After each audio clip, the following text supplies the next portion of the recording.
Oh, hi.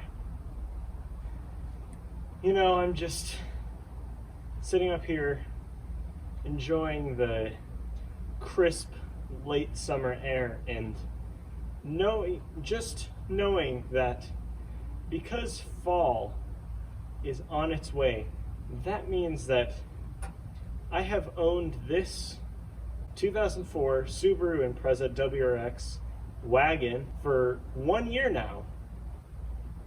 Relatively trouble-free. It's been all right. A nice place to sit up here. Although it could do with a single-person couch on the top here. That's, maybe lined in a sort of cheetah African style material look to it with the stripes, and it'd be a really nice place to sit and enjoy the view. But yeah, anyways, it's been a year since I took the plunge and made my most expensive purchase in my entire life. I was terrified, but really excited when I bought this. I've done about 4,000 or 5,000 miles in it, and I have some thoughts. There we go.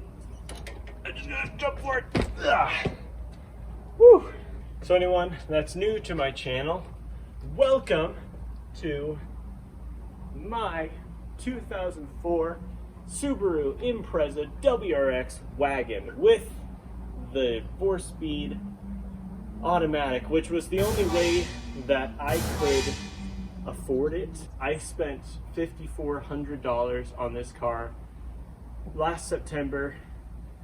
I wanted a manual, but a manual a year ago would have been probably, I thought it was going to be around $10,000, but of course since then I found multiple around $6,000 that were manuals. But whatever, this always happens when you buy a used car. It is now at 192,000 miles, and the famed WRX reliability, or lack thereof, hasn't reared its ugly head quite yet. I have had a couple issues with the car, but they've been relatively minor ones that were really easy to fix by just swiping my card at a mechanic shop and having them do it for me. I drove it through the winter, on and off, took it to some snowy parking lots, had a little fun, and then at one snowy parking lot, that I was getting really close to the curb. I'm calling McRae, I'm doing my thing, and I hit something which I think was ice, and it sent me into the curb forwards, and I destroyed this passenger side front tire. As an apology to the car, I went the more expensive route and purchased a full set of 4 all-season tires and got an alignment, so sliding around in a snowy parking lot for fun was a $700 mistake on my part. But oh well. Then I continued to enjoy it through the spring, and suddenly this really bad drivetrain wobble started to make itself apparent. Every time I accelerated, especially around turns, it was just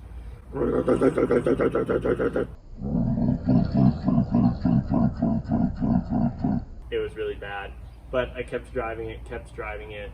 I took it to one of my friends to get it looked at, and he found something like, a power steering leak, a small one which I wasn't aware of. The valve covers leak, which of course they do. It's what makes a Subaru, and the AC belt was squeaking and not installed properly, and they found that the root of this problem, this drivetrain wobble, was the drive shaft needed to be replaced. Still, I was able to drive it to visit my friend up in Boise, Idaho over the weekend. I slept in it, which was actually, despite being a tall man myself and the car being a small wagon, sleeping in it I have literally no complaints. It was perfect. I mean, I was amazed by how easily I was able to sleep in here, but it could do with the kitchen back here, I think. Cooked some baked beans by the lake with my homies. You guys know what I'm saying. By the time I got back home, this drivetrain wobble was really bad, and it was clunking going into gear, so something had to be done. I took it to get the drive shaft replaced and the AC belt replaced, and it was around $1,000 with the used drive shaft. But what was nice about it is that I didn't have to do any work at all. It was ready the next day as soon as I told them to do a job, and I picked it up and it's driving now. And still, it's a WRX and it's fun and it drives pretty well. But I don't really want it anymore. I think it's time for me and Charlie, my WRX, to move on. Because, well, there's one big, major problem with it. It's this, the 4-speed automatic transmission. What I have learned from this ownership experience is that there's no excuse to go for the automatic. Every time I drive this car, and I mean every time I drive this car, I am always thinking about, I wonder how much better this thing would be to drive, how amazing it would be if it was a 5-speed manual. And it totally ruins the experience. This, I'm told, is a reliable transmission. Actually, I've heard that it's more reliable than the manual, but 4 gears and no manual mode combined with a single turbo and all the turbo lag that comes from it makes driving this really annoying sometimes. And it's just, the entire time I'm driving it, I'm just like, it's just, I can't change my own gears and it's so annoying. And on top of that, it's embarrassing. It really sucks when somebody compliments your WRX, which actually with this car happens a lot. People will be like, oh, nice WRX. And then I have to tell them that, yeah, but it's an automatic, which is just tragic. It's completely tragic. Still, it's a reliable transmission and the car drives perfectly right now, but it's just, I will never, ever buy the automatic version of a car that I want as manual. It's just not worth saving the money. Not worth it. Still, inside of this car is about the same as how you remember it from a year ago. It's got this lovely textured vinyl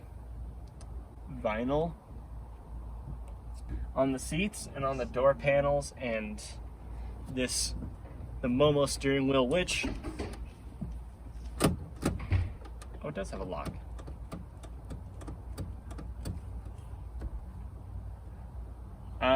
This Momo steering wheel, which actually does have a lock.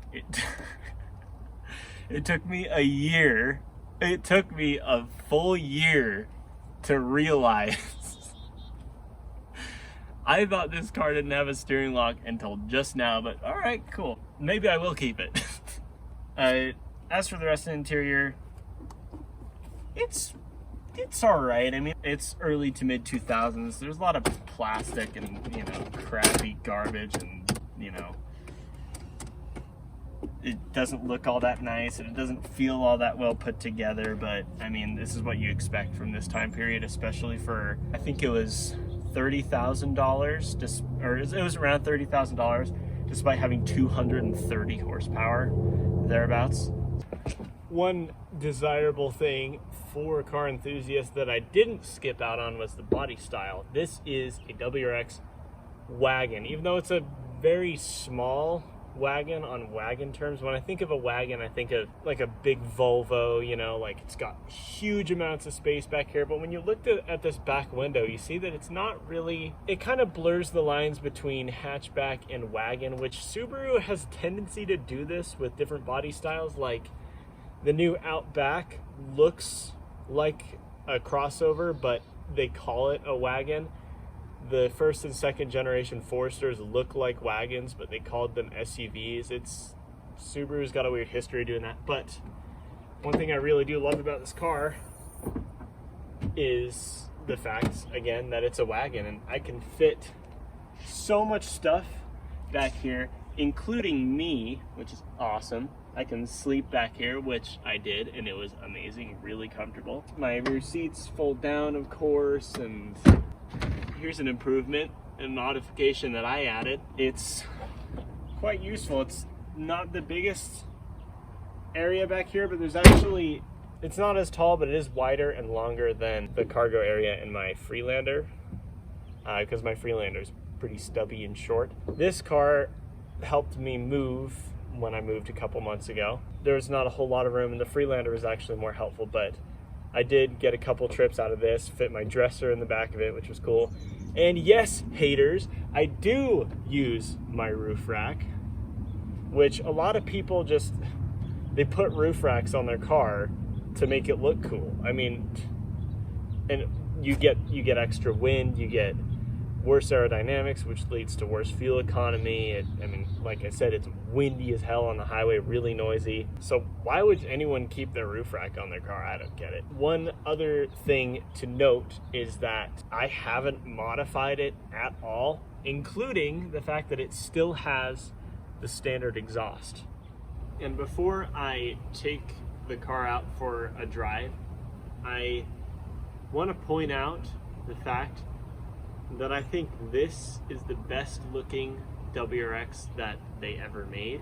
The first generation looked too generic and compact, cheap Japanese car to me, and the Colin McRae car looked really cool, but I think the second generation was the best in terms of styling because there's 4 iterations of it, so you can really pick what you want. There's the bug eye, which I honestly kind of prefer the look of. I like the way that it's a little bit funky and interesting looking at the front. I just liked the fact that it seems like they tried to do something different. In 2004 came this, the blob eye, which I still think it looks pretty good. It's clean but looks sporty in the right areas. It's got the right proportions, and the front end of it just looks better put together. Then there was the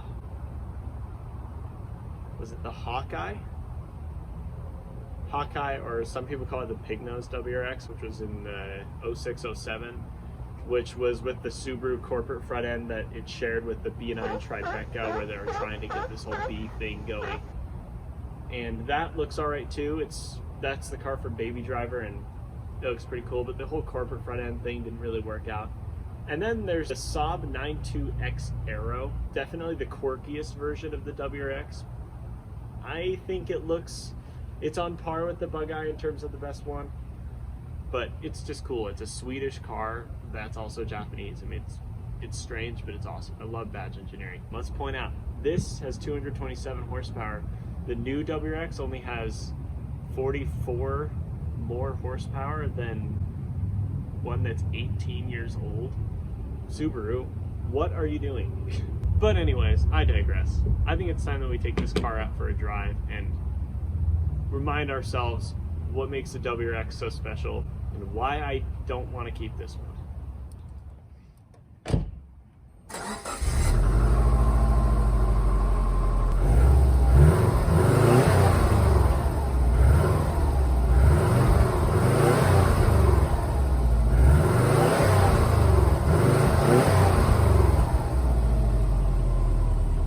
So here we are, we're behind the wheel. Turbo lag is defined by nothing, nothing, nothing, nothing, nothing, everything. That's how a single turbo car drives like this, and with an automatic, can be quite annoying. There's somebody riding their bicycle in literally the middle of the road. Should teach them a lesson.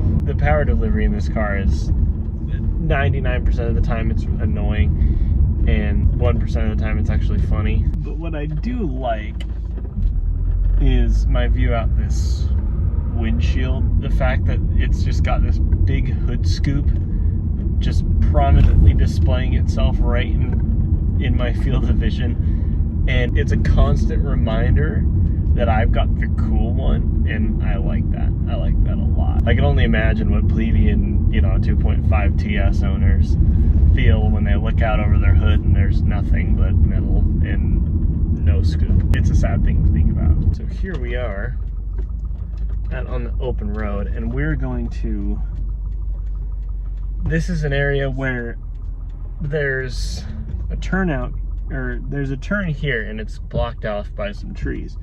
So it's helpful at this point to have a car that's powerful. So, see, here comes somebody.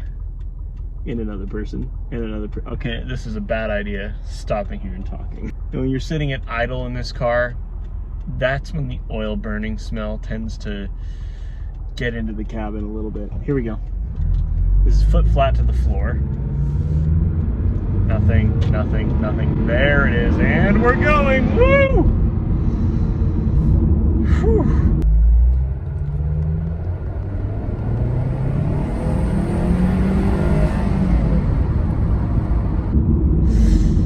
A lot of power. People that drive this car complain about how slow it is because of the fact that the turbo hasn't spooled up yet. So a lot of my friends just think this car is slow. Here's a bit of a turn here so we can kind of test the handling. That's my tripod going over back there. The kickdown test. I mean, it doesn't fail to put a smile on your face when you're deliberately, you know, stomping your foot into the accelerator like an idiot. But when you're just trying to drive the car comfortably every day on your daily commute, this turbo lag is so annoying. Combined with the fact that it's an automatic, 4-speed automatic with no way to change my own gears, and it's kind of slow, means that when you want to exploit a gap or get out in front of somebody first before the road merges, you can't really do that because it's not fast enough. With a manual, I imagine that this would be a lot easier to control the power delivery, but in this car you're at the mercy of a 4-speed automatic. It's decently comfortable, it's decently quiet, but it sounds pretty good when you're on the throttle. It's the best sounding car I have, and it's nice to have over 200 horsepower. Once the turbo gets going, then it feels fast. It's quoted at 227 horsepower, but it feels like more than that. It doesn't feel as solidly built as my BMW does, but again, it was a cheaper car back in the day, so you can forgive it for something like that. There's a Ford truck behind me. He's riding up my ass. He's on his way to go pick up some new cam phasers because his car's been leaking, consuming, eating oil. I can put it in from drive to 3 to 2 to 1. So maybe we can drive it like a manual, and maybe that'll help us enjoy it a little bit better. Let's see. First gear, second, third. It's not the same. That's really the whole reason why I want to get rid of this car. I mean, I want to move on to something different. Once again, there's a lot of cars out there that I really want to own. There's a lot of different experiences that I want to have.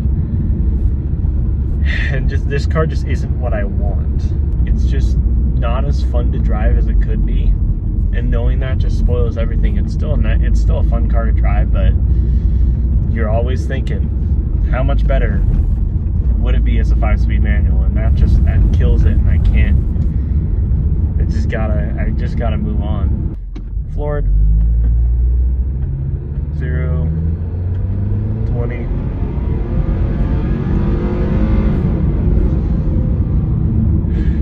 Wow. But anyways, everybody, that's gonna do it for me on this video. Thanks everybody for watching. Yeah, everybody have a great day. Bye-bye.